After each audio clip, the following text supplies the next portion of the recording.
Cześć, witam Cię na kanale Fotografia Analogowa. Dzisiaj chciałbym Ci pokazać aparat Certo 6. Średnioformatowy aparat robiący zdjęcia 6x6, dalmierz. Filmy Certo. Firma Certo w moim mniemaniu, przynajmniej przez długi czas, była producentem tanich aparatów, co jest oczywiście nieprawdą, bo sama firma powstała w 1920 roku w Dreźnie, natomiast już w 1937 roku produkowała wspaniały aparat Dollina, później Super Dollina. Certo 6 jest właśnie taką Dolliną, tylko w wersji na filmy 120, typu 120, czyli na mogąc robić zdjęcia 6x6 cm. Bo to jest tak, ja ten aparat wcześniej widziałem na zdjęciach i tak spojrzałem, mówię, no jedna z tych kolejnych jakichś tam aparatów, których tu na półce już stoi troszkę, starych miechowców. Co prawda przeczytałem, że ma dalmierz, ale dalmierz, no tak, jedyne co ten oczko takie ciekawiej wyglądało, natomiast poza tym, no, żadnej rewelacji. Dopóki nie przyszła paczka od pana Piotra. Panie Piotrze, bardzo dziękuję za kolejny, bardzo ciekawy aparat. I tak po kolei wyjmowałem aparaty i w pewnym momencie właśnie wyjąłem tą Certo 6a, odpakowałem i pierwsze wrażenie, od razu jak się go bierze do ręki, to jest, że aparat jest solidny. To czujesz, że masz dobry, porządny, ciężki, świetnie wykonany. To widać po nim, że to jest wszystko jest w nim dopracowane. Może trochę dziwny, ponieważ tu jest spust, który się uruchamia przesuwając go w bok. Pyk, nie uruchamia się. Pyk, w bok. Nie do góry, nie w jakąś stronę, tylko w bok. Natomiast sam aparat, no co jeszcze dziwnego, jest przy nim dźwignia naciągu, taka jak szybka dźwignia naciągu. Hop. Jest jeszcze kilka dziwnych rzeczy w tym aparacie, natomiast jakość wykonania rewelacyjna. No, pierwsza rzecz, jak go otworzymy, tu się otwiera go, żeby otworzyć, to mamy tutaj guziczek, otwieramy, to razu czujemy, że to wszystko działa bardzo dobrze.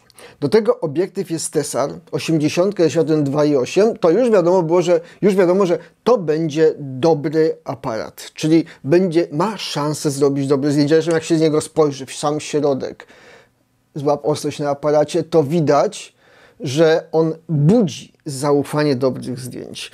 Sam aparat jest, tak jak powiedziałem, na film z typu 120. On był produkowany od roku 53. Niektórzy mówią 54. Nie udało mi się ustalić, ile sztuk wyprodukowano. Aparat w sumie nie jest popularny, nie jest taki gadżeciarski. On mi się skojarzył z Mamiją 6. Pierwsze wrażenie, co jest wrażeniem złudnym, ponieważ technika jest całkowicie inna, ale ma dalmierz i ten dalmierz nie jest gdzieś tu z przodu, tylko dalmierz się tu jest, tu pod spodem, tym ustawiamy odległość, przesuwając cały mieszek, widać, cały mieszek przesuwając. On się troszeczkę w tym momencie przesuwa w tym, ale to jest jeszcze spowodowane tym, że on w tym momencie przy okazji jakby reguluje paralaksą. To jest, bo różnica, o tym trzeba pamiętać. Zrobiłem zdjęcie, tak to zdjęcie to z latarnią, zdjęcie, no niech będzie to otwarte, które pokazuje, że ta latarnia miała być tu na wizjerze. Widziałem, że ona jest w kadrze, a w obiektywie była za kadrem. Zresztą wizjer pokazuje inaczej niż sam aparat. To widać też po tym zdjęciu płotka, po tym zdjęciu. I rzucę to zdjęcie. Tak się do niego ustawiałem, żeby ta folia, która jest w prawym dolnym rogu, była poza kadrem. Nie chciało mi się pójść i sprzątnąć śmieci z kadru, co jest błędem, bo najwygodniejszą rzeczą jest wziąć i zabrać taką torbę, wyrzucić do kosza śmieci, a robiąc dobry uczynek, a sobie robiąc dobre zdjęcie. Nie chciało mi się. Uczciwie. I to jest kara. Podchodziłem tak, żeby ją ominąć i co? I jest w kadrze. To jakby ten wizjer widział ciut mniej niż naprawdę obiektyw, ale to no, może tak jest. Znaczy, tu jest tak, w nim jest dalmierz. Przy czym ten dalmierz w nim nie działa. I dopiero po fakcie, czyli już po tym, jak zrobiłem nim zdjęcia, Zacząłem szukać informacji na temat aparatu już z ciekawości, zwłaszcza po tym, jak zobaczyłem zdjęcia z niego zrobione. O, zacząłem szukać informacji, no i się okazało, że tak człowiek, który wiedział, co pisze, mówi, że wszystkie egzemplarze, które spotkał, miały niesprawny dalmierz. Znaczy niesprawny. Nie widać było plamki. I jest to wina lustra, które tu się znajduje i które to lustro po prostu jest zużyte. No, trzeba je wymienić. Mówi, że rozebranie i dobranie się do niego to jest dzieci nieproste, to nie jest skomplikowane. Trzeba po prostu wziąć, wymienić lustro i założyć nowe lustro i wtedy używać dalmierza, bo tu w aparacie na górze jest wskaźnik odległości. Ale tak jak mi się wydawało, ja odniosłem wrażenie, że ten wskaźnik odległości jest taki mało precyzyjny. Natomiast tamta osoba, która używała, wychodziło, że miała nie jednego Certos Xa w ręce, powiedziała, że ten wskaźnik to jest taki symboliczny. I to widać na przykład po tym po tym dużym zdjęciu, które pokazałem tutaj, gdzie wydawało mi się, on ma minimalną odległość 1,5 metra, że te 1,5 metra jest dokładnie tu przede mną, a okazało się, że jednak ustawioną ostrość miałem w innym miejscu. A według wskaźnika miałem ustawione 1,5 metra, tak na oko wyliczyłem sobie tu 1,5 metra i źle miałem ustawioną ostrość.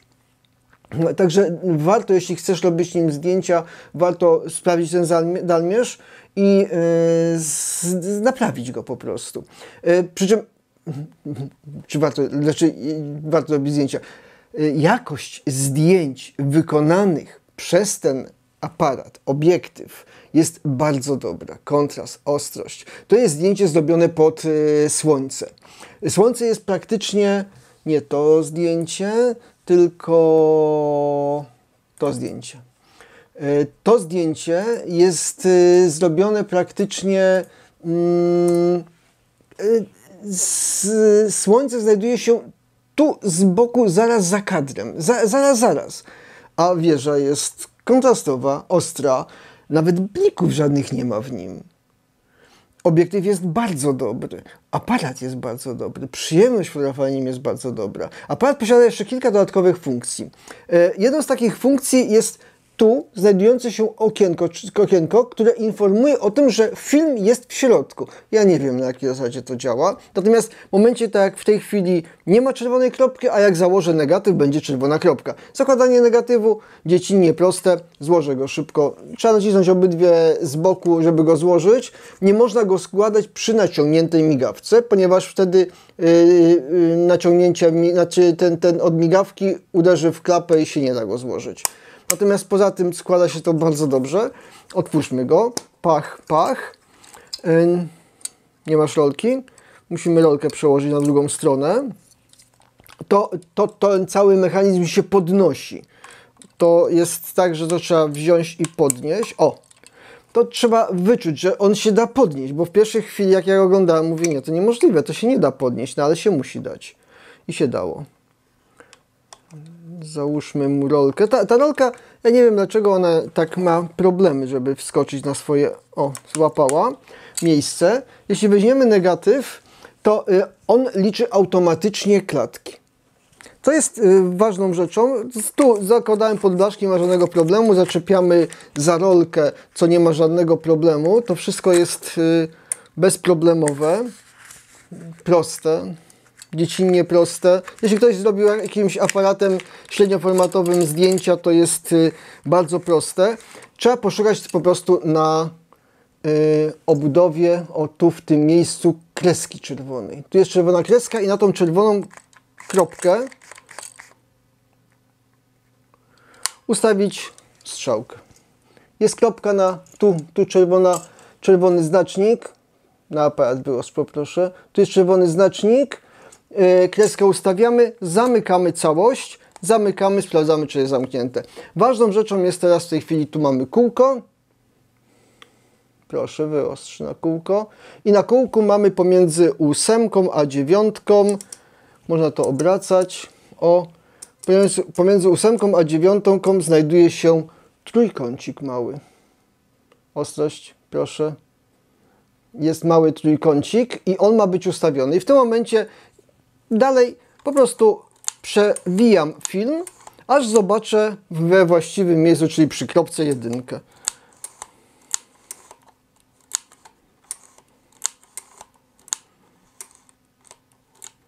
Jest 1, jest gotowy do robienia zdjęć. On tu ma wskaźnik tutaj, czy zdjęcie zostało wykonane, czy nie wykonane. On ma zabezpieczenie przed podwójną ekspozycją. Tu widać wyraźnie czerwoną kropkę, przynajmniej ja widzę wyraźnie czerwoną kropkę, że mam załadowany film. Ja naprawdę myślałem przez chwilę, jak oni to zrobili. Nie wiem, jest to jedyny mi znany aparat silnioformatowy, który pokazuje, że ma załadowany film. Być może nie jest to jedyny, ale jedyny, jaki mi jest znany. Trzeba ręcznie naciągnąć migawkę. Następnie ustawiamy odległość, ostrość i tak dalej i popychając spust robimy zdjęcie. Piękna sprawa. Jest tak, że teraz 2 naciągnięcia powodują przeskoczenie do następnej klatki. 2 pełne naciągnięcia i jest gotowe do robienia następnego zdjęcia. Tu można zrobić jeden prosty błąd, który mi się zdarzył. Nie naciągnąłem migawki, natomiast zrobiłem zdjęcie. Aha, nie naciągnąłem. Teraz naciągam migawkę i zabezpieczenie przed podwójną ekspozycją nie pozwala mi zrobić zdjęcia. Ale nie ma problemu, ponieważ tu jest przełącznik. Tu przełącznik. Mam w tej chwili czerwone u góry, który mogę przełączyć w drugą stronę. Op. I w tej chwili zdejmuję zabezpieczenie przed podwójną ekspozycją. Tu powinno się pojawić zielone jest i powinien teraz zrobić zdjęcie. To daje to, że ja mogę w każdej chwili zrobić podwójną ekspozycję. Podwójna ekspozycja zrobiona tym aparatem w którymś tam momencie mówię, a to ja zobaczę. Po prostu w tej chwili mając w skrajnym położeniu naciągam migawkę i robię następne zdjęcie. Pięknie. A słyszycie, jak to chodzi, ta migawka?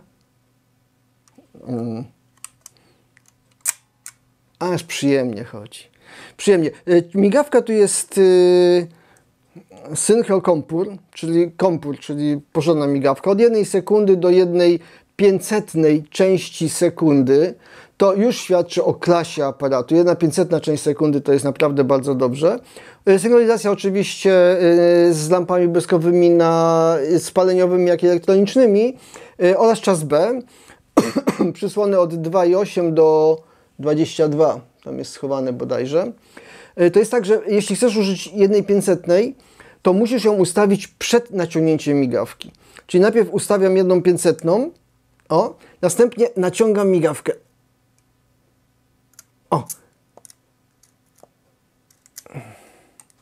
Daje się naciągnąć? Naciągnęła się. Ciężko idzie. Ja praktycznie zrobiłem na próbach, czyli sprawdziłem, jak to działa. Teraz mogę zrobić zdjęcie. Natomiast ja go nie siłowałem na 1/500 sekundy. Uważam, że ta sprężyna tam jest za mocno naciągnięta i tak szkoda mi było aparatu. Także nie robiłem. Natomiast jeśli już naciągniesz migawkę, mając teraz 250 i zechcesz zmienić na 1/500, to jest niewykonalne. To się nie da po prostu. Musisz zrobić na 250. To jest tak, że ten przełącznik, on powinien samoczynnie, tak jak w tym aparacie, po zrobieniu zdjęcia wracać z powrotem na blokadę ekspozycji, ale to jest przeróżnie. Tak jak czytałem, to jest tak, że on działa, albo nie działa. W tym działa bardzo ładnie. Licznik też działa bardzo ładnie. Robię zdjęcie. Naciągam znowu 2 razy, aż dopóki mi się nie skończą klatki. Jeśli patrzysz, to działa naprawdę bardzo przyzwoicie. Jeśli nie robisz błędu, tak jak ja zrobiłem błąd przy pierwszym negatywie, który na nim robiłem i poskładałem zdjęcia, ale to była moja wina, a nie jego. Aparat nie robi błędów, jest bardzo dobry. To on naprawdę daje satysfakcję z fotografowania. Bardzo dużą satysfakcję z fotografowania. Wymieniłem już podświatło, wymieniłem nakładkę, super ostry, bla bla bla, dalmierz i błąd tak, błąd ustawienia odległości, odległość minimalna 1,5 metra. Mówiłem, że 1,5 metra, dlatego to jest tak, że 1,5 metra przy 80 to samej twarzy na przykład, żeby zrobić portret, nie zrobisz. Możesz zrobić taką osobę stojącą, no mniej więcej, takie 3/4. To jest pewne ograniczenie, ja bym wolał, żeby była mniejsza, ale no 1,5 to jest tak, że takie były obiektywy, by trzeba było mu nałożyć nakładkę z szerokokątem albo skracającą, wtedy byłoby lepiej. Natomiast sam aparat jest rewelacja. Gdybym chciał go teraz postawić, to on się przewróci, bo to widać po nim. Więc tu wymyślili, że tu są takie dwie nóżki z tyłu. O, widać nóżki, które umożliwiają postawienie go na płaskiej podstawie. Aparat ma bardzo łatwo zdejmowany tył. Tu możemy łatwo, to zaczęła, bo tam jest treningowy film, możemy zdjąć i całą tył zdjąć, ponieważ był do niego przewidziany tył do wkładania arkuszy znaczy arkuszy ciętych filmu, żeby można było na nim robić zdjęcia 6x6 cm na arkuszach. Dlatego on ma taki zdejmowany tył, ponieważ to miał być naprawdę bardzo dobry i jest bardzo dobrym aparatem.